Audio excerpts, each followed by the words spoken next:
السلام علیکم ویورس، امید ہے آپ سب بخیر وفیت ہوں گے۔ اللہ پاک آپ سب کو مجھ سمیت اپنی حفظ و امان میں رکھے۔ سامعین محترم، آج بات کریں گے 3 ٹاپکس پہ۔ سب سے پہلے سیلاب، دوسرے نمبر پہ کرکٹ، اور تیسرے نمبر پہ جنرل پالیٹکس۔ 3 باتیں آج ہوں گی۔ تو جیسا کہ آپ جانتے ہیں کہ ملک بھر میں اس وقت سیلاب نے تباہی مچا رکھی ہے۔ حالیہ بارشوں نے کافی حد تک اس ملک کو نقصان پہنچایا، اور جہاں اس آفت خداوندی نے ہم سب کو مشکل میں ڈالا، عذاب میں ڈالا، وہاں ہم پر کچھ آزمائشیں بھی آئیں، لیکن ہم وہ قوم ہیں کہ ہم نے ہمیشہ ان آزمائشوں کا ناجائز فائدہ اٹھایا۔ آپ اگر کچھ عرصہ پیچھے چلے جائیں تو آپ دیکھیں گے کہ پاکستان کے پہاڑی ایریے میں زلزلہ آیا تھا، 2005 کی بات ہے، اور آپ نے دیکھا کہ اس زلزلے میں جو تباہی ہوئی وہ کسی سے ڈھکی چھپی نہیں ہے، وہ آپ کے سامنے ہے۔ اور چاہیے تو یہ تھا کہ ہمیں اس دن سے عبرت حاصل کرنی چاہیے، لیکن ہوا یہ کہ اللہ پاک نے ہم پہ عذاب نازل کیا، ہمیں ایک وعید دی، ہمیں ایک نصیحت دی، ہمیں ایک پیغام دیا کہ اے انسانوں، اب باز آ جاؤ۔ لیکن ہم نے اس سے سبق نہیں سیکھا، اور جو کچھ ہم نے وہاں تباہ کاریاں کیں، جس قدر ہم پستہ اخلاق ہوئے، جس قدر ہماری تباہی ہوئی، وہ کسی سے ڈھکی چھپی نہیں ہے، بلکہ اس وقت تو انٹرنیشنل لیول پر پاکستان کی بڑی حمایت تھی، اور وہ لوگ جو کچھ یہاں سے لے کر گئے، جو ہمارا وتیرہ تھا، جو ہم کر رہے تھے، وہ مسلمانوں کے لیے کوئی قابل رشک بات نہ تھی۔ ہم نے چوریاں بھی کی، ہم نے ڈاکہ زنی بھی کی، ہم نے سب کچھ کیا، یہاں تک کہ ہم وومنائزیشن میں بھی انوالو رہے۔ ایک طرف تو آپ کے بھائی لٹ پٹ رہے تھے، ان پر عذاب خداوندی نازل تھا، اور دوسری طرف ہم امداد کے بہانے ان کے ساتھ اس حد تک چلے گئے تھے، اور یہاں تک بھی صفاقی کی انتہا ہوئی کہ لوگوں کے کان کاٹ کر، یعنی عورتوں کے کان کاٹ کر ان کی بالیاں سونے کی ہتھیانے کے لیے کان کاٹے گئے، ہاتھ کاٹے گئے کنگن اتارنے کے لیے جب نہیں اترے۔ ایسی صفاقی بھی ہم نے خود اپنی آنکھوں سے دیکھی، یہاں تک نوبت آئی۔ تو سامعین محترم، اب اللہ پاک نے ہم پر ایک اور عذاب نازل کیا سیلاب کی صورت میں، اور یہ وعید دی کہ اب بھی باز آ جاؤ، کہ اس سے بھی دردناک عذاب قیامت کے دن ہم سب کے لیے تیار ہے۔ لیکن ہم نے اس سے بھی سبق نہیں سیکھا، اور آج یہ سچویشن ہے کہ ایک طرف مارا ماری ہے، ایک طرف آفت خداوندی سے لوگ مر رہے ہیں، ان کے جانی نقصان ہو رہا ہے، مالی نقصان ہو رہا ہے، اور دوسری طرف ہم یہ دیکھ رہے ہیں کہ ہمارے یہ جو گراں فروش ہیں، انہوں نے حد کی ہوئی ہے۔ پہلے ہی سے اس ملک میں ایک معیشت کا عذاب نازل تھا، اور اوپر سے یہ گراں فروشی، آپ یہ دیکھیے کہ بھنڈی 400 روپے کلو ہے، آلو جو عام فصل ہے وہ 250 سے 300 روپے کلو بک رہا ہے۔ اسی طرح دیگر سبزیات اگر آپ دیکھیں تو ہوش اڑ جاتے ہیں۔ تو سامعین محترم، وجہ یہ بتائی جاتی ہے کہ جی سیلاب آیا ہے اور چیزیں ناپید ہو گئی ہیں، تو اس لیے مہنگی بک رہی ہے۔ حالانکہ یہ وقت ہے ایک دوسرے کی مدد کرنے کا، لیکن چونکہ ہم نے ایسا کرنا ہے، ہم چونکہ مسلم ہیں اور ہم نے یہ کر کے رہنا ہے۔ اس کی واضح مثال یہ کہ ہر سال اللہ پاک ہم پہ ایک مہربانی نازل کرتا ہے، رمضان شریف کی صورت میں ہمیں موقع دیتا ہے کہ ہم اپنے گناہوں کی بخشش کے لیے کام کریں اور ایک دوسرے کی خدمت کریں۔ لیکن عین رمضان میں بھی یہی سچویشن بنتی ہے کہ رمضان سے 2 دن پہلے ایک آئٹم کی قیمت اگر 200 روپیہ ہے تو رمضان میں وہ الٹیمیٹلی 300 روپے پہ پہنچ جاتی ہے، جبکہ باقی کنٹریز میں اگر آپ جا کے دیکھیں تو اسی رمضان میں قیمتیں کم کر دی جاتی ہیں، اگرچہ وہ مسلم بھی نہیں ہوتے۔ تو یہ ہماری زبوں حالی ہے، یہ ہماری تباہ حالی ہے، اور ہم سب کے لیے لمحہ فکریہ ہے کہ ہم اس وقت کہاں کھڑے ہیں۔ پھر بات کرتے ہیں کرکٹ کی۔ کہتے ہیں کہ جہاں خوشیاں ہوتی ہیں وہاں غم بھی ہوتے ہیں، خوشی اور غم کی کمر جڑی ہوتی ہے۔ تو دوسری طرف کرکٹ پاکستان چونکہ بہت زیادہ دلچسپی لیتا ہے، اور ایشیا کپ ہم ہار گئے۔ اس کی کئی وجوہات ہو سکتی ہے۔ سری لنکا جیت گیا، ہم یہ کہہ سکتے ہیں کہ وہ اچھا کھیلے، وہ جیت گئے۔ ہم یہ کہہ سکتے ہیں کہ ہم نہیں چل سکے، اچھا نہیں کھیل سکے، کلک نہیں کر سکے، اس دن ہم ہار گئے۔ لیکن آپ نے کبھی یہ غور کیا کہ ایسا کیوں ہوتا ہے؟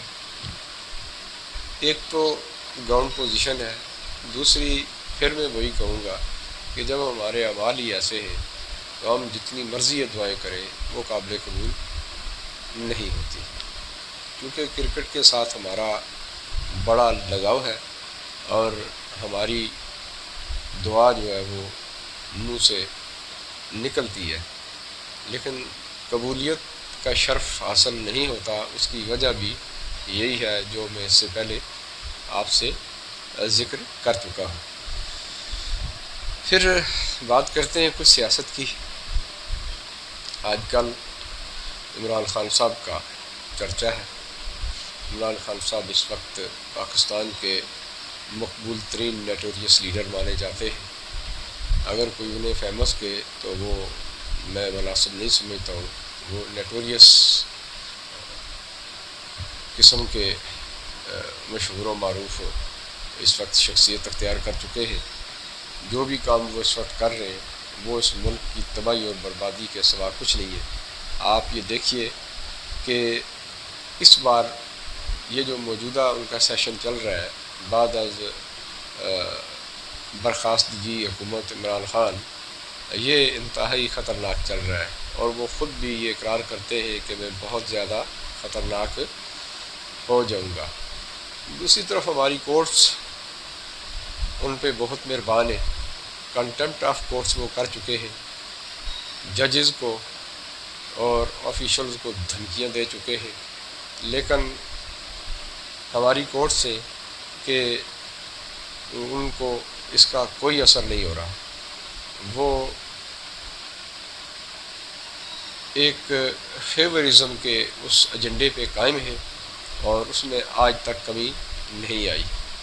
عطر وین اللہ صاحب کی بات کرتے ہیں، ان کی عدالت میں یعنی اسلام آباد ہائی کورٹ میں اس وقت توہین عدالت کا کیس چل رہا ہے۔ اگرچہ وہ سیشن کورٹ سے چلا اور ہائی کورٹ اور پھر سپریم کورٹ تک پہنچ گیا، لیکن 3 دفعہ عمران خان صاحب کو یہ موقع دے دیا گیا ہے کہ آپ جائیے، برائے مہربانی آپ کی بڑی نوازش ہوگی، اس کو تبدیل کر کے لائیے، یہ جو معافی نامہ آپ لے کر آتے ہیں یا جو جواب لے کر آتے ہیں، کہ کہیں ایسا تاثر مل جائے کہ عمران خان صاحب نے معافی مانگ لی ہے۔ لیکن وہ ہیں کہ ڈٹے ہوئے ہیں، معافی نام کی کوئی چیز ان کے یہاں نہیں ہے۔ تو آپ یہ دیکھ سکتے ہیں کہ پھر یہاں ہمارا سسٹم طاقتور ہوا یا ایک فرد واحد۔ یہ ہم سب کے لیے لمحہ فکریہ ہے اور انصاف کے نام پر ایک دھبا ہے۔ پھر سب سے بڑھ کر یہ ہے کہ ایک پارٹی جس کا نام پاکستان تحریک انصاف ہے اور اس کا چیئرمین ہو، اور وہ اگر اس طرح ناانصافیاں کرے گا تو پھر باقی کہنے کو کچھ نہیں بچتا۔ اور سب سے بڑھ کر یہ کہ سپریم کورٹ آف پاکستان یا ہائی کورٹ آف پاکستان کے ججز ان کو اس طرح تین دفعہ معافیاں دیں، کوئی بات نہیں ہے، جانے دیں، صرف آپ ہمیں جواز پیش کر دیں، کچھ ہم کہہ سکیں، یعنی آنکھوں میں مٹی ڈال سکیں، تو پھر خود سوچئے کہ ہم انصاف کے تقاضے پورے کر رہے ہیں یا نہیں۔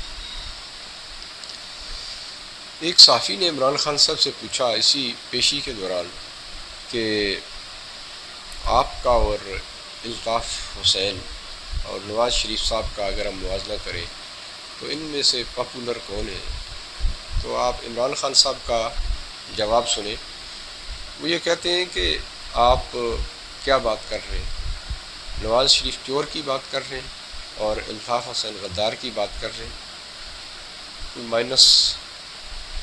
-1 کا کچھ معاملہ تھا، تو کہ آپ دیکھیں کہ جس طرح ان دونوں کو مائنس کر دیا گیا تو کیا آپ کو بھی مائنس کیا جا رہا ہے؟ تو اس کے جواب میں انہوں نے یہ کہا، یہ ان کے گردن کا سریا آپ دیکھیں، حد ہوتی ہے کہ نواز شریف جو ملک کا 3 بار وزیر اعظم رہ چکا ہے، اس نے اس ملک کی خدمت کی ہے، اور نواز شریف اگر کچھ نہ کہے اس کے کام بولتے ہیں۔ ہم نواز شریف کی حمایت نہیں کرتے، لیکن جو شخص ملک پاکستان کے لیے کام کر گیا ہو ہم اس کا 1000 بار نام لیں گے۔ الطاف حسین کا معاملہ اگرچہ کچھ اور ہے، لیکن مسئلہ یہ ہے کہ ہم کیوں لوگوں کو اس طریقے سے نیچا دکھاتے ہیں اور خود کو ہم پوتر مانتے ہیں۔ تو اس کا آپ دیکھیے کہ پھر اس جواب کا جواب الجواب دونوں اشخاص نے کیا دیا ہے۔ نواز شریف صاحب کہتے ہیں کہ میرا اس نشئی سے موازنہ نہ کروائیں، نہ کیا کریں میرا موازنہ اس نشئی سے، یعنی عمران خان سے۔ اور الطاف حسین صاحب انہوں نے جواب یہ کہا ہے جواباً کہ عمران خان جو ملک کا سب سے بڑا غدار ہے، میرا اس سے موازنہ نہ کریں۔ تو سامعین محترم، آپ خود سوچئے کہ 3 یہ شخصیات بڑی پاپولر ہوئی، اور تینوں صرف عمران خان صاحب کی کم عقلی کی وجہ سے اس حد تک وہ ایک دوسرے کو جواب دے رہے ہیں۔ تو کیا پاکستان صرف ایک خطے کا نام ہے یا ایک سمٹا ہوا ملک ہے؟ ایسا نہیں ہے۔ اس وقت دنیا گلوبلائزڈ ہے، اور ایک بات تمام ممالک میں، تمام دنیا میں پھیل جاتی ہے اور تمام دنیا کے سامنے ہوتی ہے۔ وہ کیا تاثر لیں گے کہ پاکستان کی ٹاپ لیول کی قیادت ہے اور ان کے الفاظ ایک دوسرے کے لیے کیا ہے؟ جبکہ یہی مثال ہم اگر اسلام آباد ہائی کورٹ پہ فٹ کریں تو بالکل فٹ بیٹھتی ہے۔ ان کی نظریں بھی اس کے اوپر ہیں، اقوام متحدہ تک وہ لوگ کہہ چکے ہیں۔ تو سامنے محترم یہ خود دیکھ لیجئے کہ یہ کیوں ایسے معاملات ہوتے ہیں۔ یہ کسی بھی طرح پاکستان کے فیور میں نہیں ہے۔ اچھا، ایک بات اور ہے کہ اگر عمران خان کو معافی مل جاتی ہے، فرض کیا ان کو معافی مل گئی، تو سوالات اور جنم لیتے ہیں کیا اس ملک میں چودھری طلال، دانیال عزیز، نہال ہاشمی، جن کو کنٹمپٹ آف کورٹ کے سلسلے میں معذرت کے ساتھ باقاعدہ سزائیں ہوئی ہیں انہی عدالتوں سے، تو کیا وہ اس ملک کے شہری نہیں تھے؟ یا کیا ہم ملک میں عوام کو برابر انصاف دے رہے ہیں؟ یہ ایک بہت بڑا سوالیہ نشان ہوگا۔ پھر اگر ہم بات کریں ایکسٹینشن کی، تو سامعین محترم، ایکسٹینشن کسی بھی طرح، کسی بھی محکمے میں، کسی بھی ڈپارٹمنٹ میں اچھا اقدام نہیں مانا جاتا۔ اس کے منفی اثرات بہت زیادہ ہوتے ہیں۔ سب سے بڑھ کر یہ کہ ادارے افراد سے بنتے ہیں، اور افراد کے لیے ویلفیئر پوائنٹ آف ویو سے اور ان کی پیشہ ورانہ تربیت کے اعتبار سے یہ ضروری ہوتا ہے کہ ان کو وقت کے ساتھ ساتھ پروموٹ کیا جائے۔ ایک سسٹم بنا دیا گیا ہے، ایک کرائٹیریا مقرر کر دیا گیا ہے، جو شخص وہ کرائٹیریا مطلوبہ پورا کرتا ہے اس کو پروموشن ضرور ملتی ہے، اور ملنی بھی چاہیے، اس لیے کہ وہ ترقی پائے گا تو اس کے رزق میں بھی اضافہ ہوگا، اور پھر یہ کہ اس سسٹم کے تحت نئی سوچ جنم لے گی، نئے لوگ آئیں گے اور سسٹم بہتری کی طرف جائے گا۔ جدت دن بدن آ رہی ہے، ٹیکنالوجی نئی دن بدن آ رہی ہے، اور یہ بذریعہ افراد ہی آ رہی ہے۔ اگر ہم 6 سال 8 سال ایک ہی شخص کو بٹھا دیں گے تو لازمی بات ہے کہ وہ ایک ہی سوچ لے کر چل رہا ہوگا۔ یہاں جیسا کہ عمران خان صاحب نے بھی اب حمایت کی ہے کہ جناب جنرل باجوہ صاحب کو، قمر جاوید باجوہ صاحب کو ایکسٹینشن دی جائے۔ 6 سال وہ اس عہدے پر اب تک بزور ایکسٹینشن کام کر رہے ہیں۔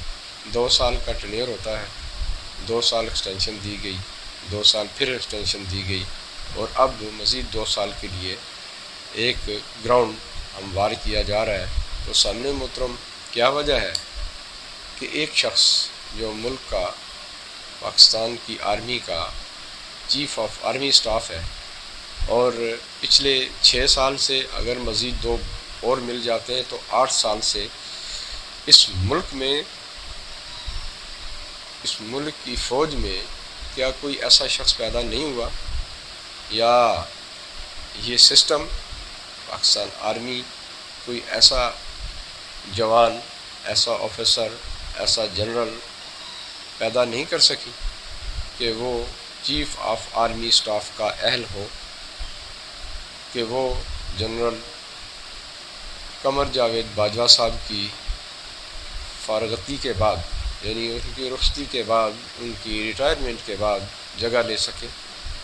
یہ ایک بہت بڑا کوسچن مارک ہے بذات خود پاکستان آرمی کے لیے، اور سب سے بڑھ کر یہ مورل پوائنٹ آف ویو سے اگر آپ دیکھیں تو انتہائی خطرناک بات ہے کہ ایک سسٹم ہے، ایک جنرل جب پروموٹ ہوتا ہے اور ایک شخص چلا جاتا ہے اس کی جگہ، تو اس چین میں کم و بیش 10 لوگ پروموٹ ہوتے ہیں۔ آپ خود یہ سوچئے کہ ان 10 لوگوں کی فرد واحد کی زندگی نہیں، بلکہ ایک خاندان ان کے ساتھ جڑا ہوتا ہے، ان کے رزق کا معاملہ ہوتا ہے، ان کی روزی کا معاملہ ہوتا ہے۔ پھر وہ نئے لوگ نئی سوچ کے ساتھ آتے ہیں۔ پھر سب سے بڑھ کر یہ ہے کہ پاکستان آرمی ایک پروفیشنل آرمی ہے، اس کا نظام انتہائی پرفیکٹ ہے۔ پروموشن کا نظام ہو یا آپ ٹریننگ کی بات کر لیں، جنگ کی بات کر لیں، ہر میدان میں پاکستان آرمی اپنا ثانی نہیں رکھتی۔ تو پھر کیا وجہ ہے کہ جس آرمی کی اس قدر ریپوٹیشن ہو، اس میں چیف آف آرمی اسٹاف کے لیے 6 8 سال کوئی جنرل اہل ہی نہیں، یا وہ کرائٹیریا ہی پورا نہیں کرتا؟ خود سوچئے کہ دنیا کیا کہے گی، یا ایک شخص کا انٹرسٹ کیا ہے، یا ان 6 سالوں میں پاکستان کہاں پہنچا۔ اگر آپ موازنہ کریں تو ان 6 سالوں میں پاکستان پیچھے ہی گیا ہے، آگے نہیں گیا۔ آپ ایک فگر اٹھا کے دیکھیں، ایک ڈپارٹمنٹ دیکھیں، آپ کو کہیں ترقی نظر نہیں آئے گی۔ Due to existence of Qamar Javed Bajwa, بلکہ اگر کہیں بہتری آئی تو جناب قمر جاوید باجوہ صاحب بھی تھے، وہیں تنزلی بھی ہوئی ہے۔ اس لیے ہم یہ نہیں کہہ سکتے کہ فرد واحد اس ملک کی ترقی کی ضمانت ہے، یا ہم یہ نہیں کہہ سکتے کہ فرد واحد اس ملک کی سلامتی کا ضامن ہے، کیونکہ فوج ایک مجموعہ ہے اور فوج ایک سسٹم کے تحت چلتی ہے، فوج ڈسپلن کے ساتھ چلتی ہے، اور ڈسپلن کا تقاضا یہ ہے کہ جب بھی باری پر پروموشن کسی بھی آفیسر کی ہو اسے پروموٹ کیا جانا چاہیے۔ یہ پروفیشنلزم کا تقاضا بھی ہے، یہ عین انصاف کا تقاضا بھی ہے، اور سب سے بڑھ کر اس ملک کی بہتری کے لیے ہے کہ نئے لوگ نئی سوچ کے ساتھ آتے ہیں، اور پھر سب سے بڑھ کر یہ کہ پوری دنیا میں ایک پیغام جاتا ہے کہ پاکستان آرمی کی ٹاپ لیول جو ہے وہ کسی تنازع کا شکار نہیں ہے، بلکہ سسٹمیٹکلی ان کو پروموٹ کیا جاتا ہے، ایک چلا جاتا ہے دوسرا اس کی جگہ لیتا ہے۔ یہ ایک ساؤنڈ بلکہ ایک اسٹرانگ قسم کا میسج پوری دنیا کو جاتا ہے۔ تو یہ کچھ آپ کے سامنے آج کا ویلاگ تھا کہ یہ سچویشن ہمارے ملک میں اس وقت پیدا ہو گئی ہے کہ عمران خان صاحب کی وجہ سے ایک طرف معیشت تباہ حال ہوئی، آپ سب نے دیکھا کہ ایک شخص یہ پیغام لے کر آیا اور جناب قمر جاوید باجوہ صاحب ہی اس میں شامل تھے، انہوں نے بھی فیور کیا، اور سب نے دیکھا کہ جب عمران خان صاحب آئے اور جو وہ سلوگن لے کے آئے تھے، جب وہ پیغام لے کے آئے تھے، کس قدر وہ پٹا۔ معیشت اس قدر تباہ ہوئی کہ عمران خان صاحب کے دور میں پہلی بار پاکستان کی تاریخ میں معیشت مائنس میں چلی گئی، یعنی حد ہوتی ہے ایک چیز کی، انہوں نے وہ حد بھی پار کر دی۔ پھر آپ سمجھتے ہیں کہ اس دور جدید میں جنگیں کسی ملک پر پرانے سسٹم کے تحت بزور طاقت حملہ آور ہو کر نہیں جیتی جاتی۔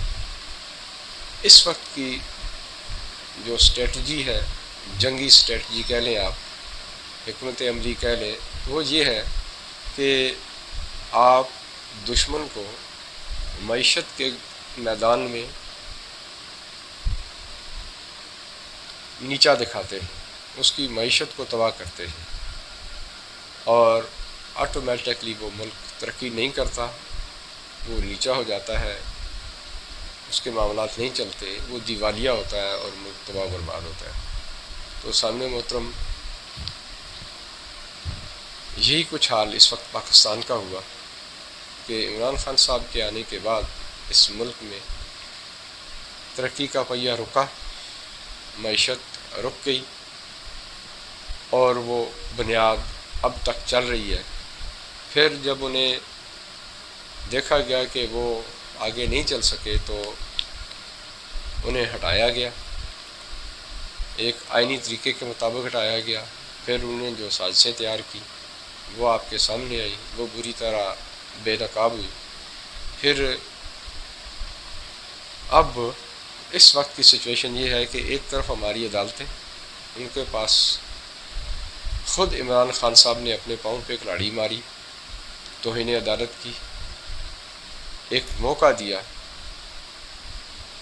کہ انہیں نااہل قرار دے دیا جائے، کم از کم ایک نیٹوریس پاپولر شخص کو ہضم کرنے کا اس وقت یہ ایک قدرتی موقع میسر آیا تھا، اور ایک وہ جو عین آئینی طریقے کے مطابق پیش آیا اگرچہ اس سے فائدہ حاصل کیا گیا، استفادہ کیا گیا کہ vote of no confidence motion move کی گئی اور وہ کامیاب ہوئی، اور یہ دوسرا موقع تھا اور یہ اللہ نے دیا۔